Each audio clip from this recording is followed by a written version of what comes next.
beauty on the macro scale. It is also hidden on a micro scale. Because what would the world be without chocolate, for example? Fortunately, cocoa trees grow in the real world, and nature is capable of supplying fruit with exceptional taste qualities.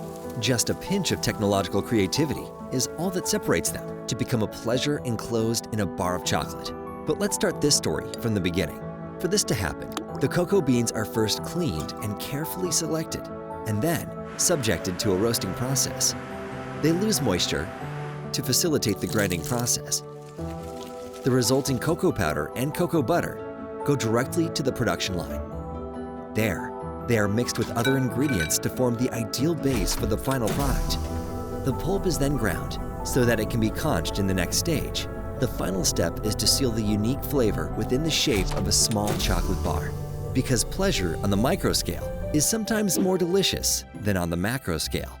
And all the little things have great power, the same as in the production of chocolate. The most important things are hidden inside it. From the outset of machine programming, Mitsubishi Electric experts craft tailor-made solutions for each manufacturer. In Mitsubishi Electric's promise, precision guarantees process continuity and increases its efficiency. Mitsubishi Electric solutions dedicated to manufacturing areas allow companies to deliver delicious chocolate to millions of consumers around the world. Mitsubishi Electric, automating the world.